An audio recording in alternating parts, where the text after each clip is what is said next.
because like me, you're a mid to high handicap golfer looking for a way to simplify his swing or make his game more consistent. That's what I did when I found this video on YouTube called The Easiest Swing in Golf. The gentleman you see here doing this very simple, kind of silly looking move is a gentleman named Mr. Brian Sparks. He wrote a book called Positive Impact Golf. I'm going to review that book, his teaching method, as well as his ability to provide online lessons. As I pause this, you might wonder, what are my qualifications to provide a review on a golf instruction book? Well, let me just pan around. What you're looking at here is just a small sample of all the golf books I've ever read.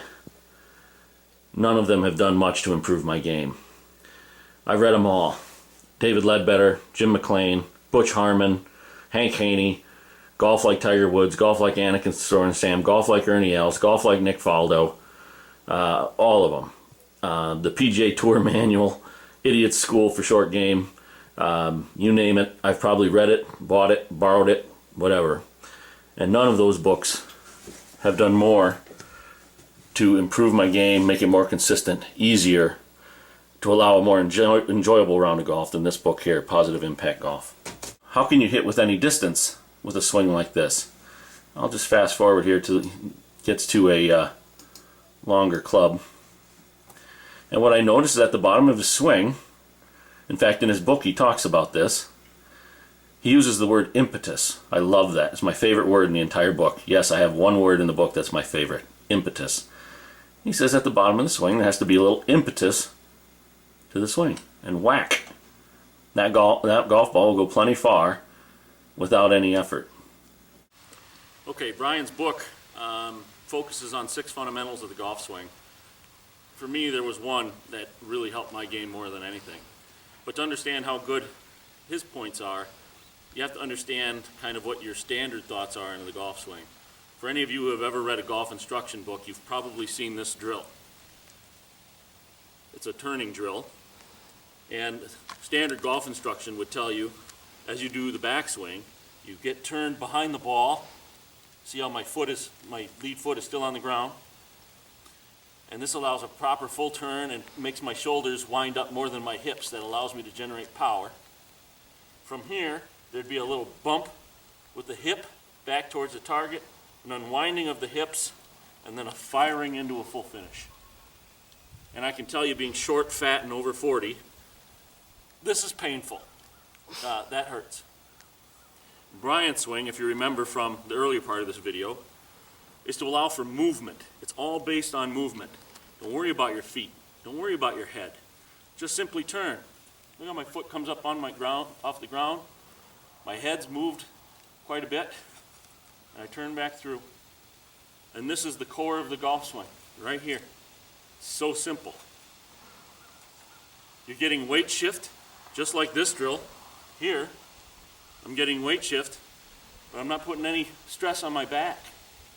And then there's a waist shift and forward. Watch my head. As I turn,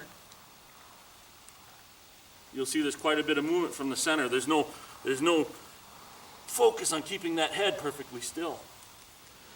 So then you simply take the club and it's that simple. Now I'm going to give you a down the line view. For those of you who've read a bunch of instruction books like me, you would take a stance something like this. You could take your club, hold it on the back of your shoulder. It should hit your knee and go down to the balls of your feet. Then from there on your takeaway, you take the club straight back, keep the club head outside of your hands. You'd start to cock your wrists at this point. See how my hands are in front of my chest? That's a nice position there. If you're a David Ledbetter guy, this club shaft would point somewhere between your feet and the target line. If you're a Hank Haney guy, the club would be pointing outside the target line, parallel to the initial shaft at setup. All this you can forget with the Brian Sparks method, the positive impact method. Anyways, so back from here, you'd finish your turn. There's that little bump that I showed you earlier. Your hands would drop, you'd come from the inside, you turn into the ball, and you hit the ball. And I suppose when I do that real slow, that doesn't look too bad in terms of technique. Now, I'm not a very good golfer, but I expect that's probably pretty close. But what I always want to do, what feels more natural to me, I always just want to take the club here. Instead of out here and up, it just feels, I like it here. Brian doesn't focus too much on where your club is. He's more focused on those basics, movement, weight shift, rhythm, those sorts of things. And then from there, I kind of have a late wrist cock. I just kind of let the weight of the club, do it on its own. And when I tried to do the traditional swing, I'd get away from this. I just naturally, under pressure, when you start to feel nervous, you kind of go to what feels comfortable, not necessarily what's right. I'd tighten up, I'd come to the inside, and then I'd lead with the hips. I'd come over the top, and bam. I'd either hit a pull, or I'd hit a big slice, or worse yet, what was a game killer was the old S word, the shank. That's been a problem in my game. I'll be rolling along, shooting well, and that shank will come in, triple bogey. Unbelievable. Now, I can't say with Brian's method I haven't hit bad shots. You will continue to hit bad shots. But I think what you'll find is you'll be more relaxed playing golf, and you'll hit less bad shots. I found that my golf game is now able to travel. I played fairly easy courses, fairly wide open.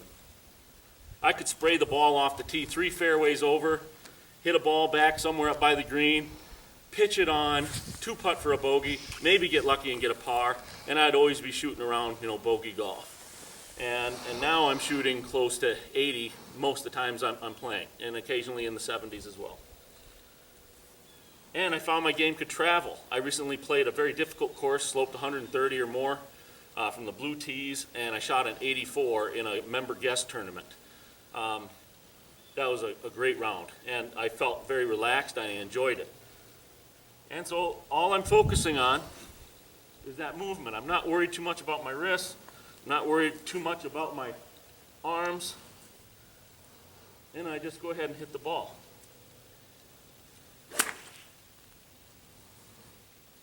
You don't know what a joy that is, to just be able to do that. But what he will do is when you send him a video of your swing, he will challenge you. He will ask you questions. Why are you doing that? Why are you doing this? And you'll respond, because that's what I was told. I was told to keep my head still. On my short game, he asked me one time, why are my feet so close together? And why are they angled off to the left of the target line? And when I hit the chip shot, why does my head stay down like this? I said, well, because when I read Tom Watson's short game book and Dave Pelz's short game book, I'm to the left because I'm presetting the hips to release, and my feet are together to keep the bottom of the swing in a very small place, ensuring contact and so forth, and I keep my head down so I don't lift up. And now, the way I'm doing my short game, if you remember my little pitch shot, I line up square. I simply turn and turn with impetus at the bottom. So he will challenge you on your beliefs. But don't be confused. I've had a golf lesson here and there, and when he challenges you and questions you, it's not because he doesn't know where he's trying to get you. He's asking you those questions because he wants you to find it yourself. If he leads you to the answer, you're more likely, and you feel like you found it, you're more likely to own it. Anyways, the weakness of his book is because it focuses on movement. He's got pictures in the book, but it's hard to see. So I'm glad that you found this video today, or you found Brian's video, more importantly, Easiest Swing in Golf, so that you can see it. Then when you order the book, and I highly recommend that you do, you'll understand it. And then once you do that, I'd highly encourage you to contact Brian and do like I did and take a couple of lessons. You send him a video, he sends you a video, sends you an email, whatever it might be. Easiest Swing in Golf.